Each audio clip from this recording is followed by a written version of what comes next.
Happy Martin Luther King Day, everyone.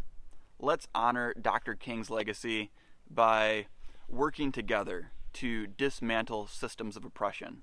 Because conservatives and liberals alike will often use Martin Luther King quotes about nonviolence and brotherhood to disregard anyone calling for accountability. King once said, "Shallow understanding from people of goodwill is more frustrating than absolute misunderstanding from people of ill will. Lukewarm acceptance is much more bewildering than outright rejection." And in that spirit, I'd like to share with you some of the forgotten quotes from Dr. King. Because a lot of the quotes we hear from Dr. King are whitewashed and framed in such a way to disregard King's radical politics.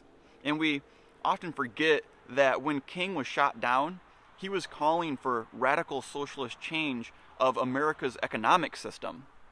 After reading Looking Backwards by Edward Bellamy, King wrote, "Let us continue to hope, work, and pray that in the future we will live in a warless world.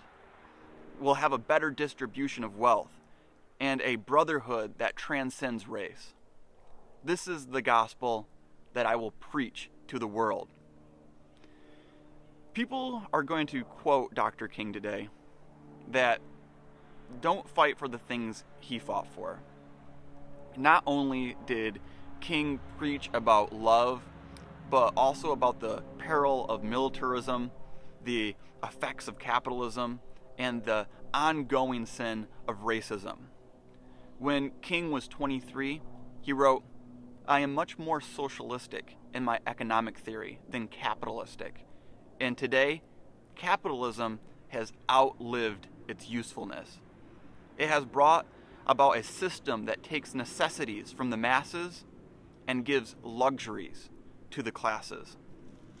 That couldn't be any more truer than today, when the top 1% of Americans have 16 times more wealth than the bottom 50% combined.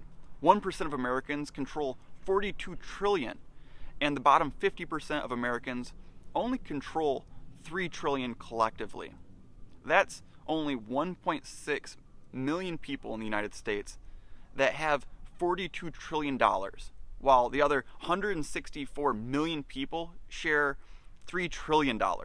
King said, "If America does not use her vast resources of wealth to end poverty and make it possible for all of God's children to have the basic necessities of life, she too will go to hell." Capitalist propaganda has beguiled us into thinking that capitalism is freedom. But the truth is that capitalism has run counter to our freedom and democracy in every way. The real estate industry spends over $100 million lobbying against eviction moratoriums. And student loan companies spend millions lobbying against student loan forgiveness. We lock away academic papers behind paywalls, and we throw away nearly half of the food that we produce. At the end of the night, companies will toss away perfectly good food into a dumpster and then cover it with bleach in order to keep people from getting to it. And just like King said, there is something wrong with capitalism. There must be a better distribution of wealth, and maybe America must move toward a democratic socialism. It's no secret that economic elites control our politicians. We could have a free and easy way to file taxes, but companies like TurboTax lobbied against it. We could have affordable health care, but Big Pharma lobbied against it. We could take steps towards adopting clean, renewable energy resources, but fossil fuel companies lobby against it. We could have stronger antitrust laws, but big tech lobbies against it. We could have a bigger push towards electric vehicles, but the automotive industry lobbies against it.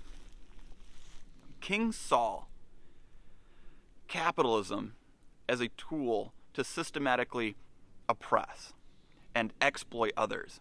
He often complained, saying that capitalism values profits over people and promotes material values over spiritual values.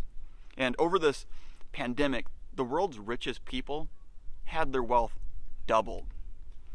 They claim that they're forced to raise the prices, but at the same time are recording record high profits.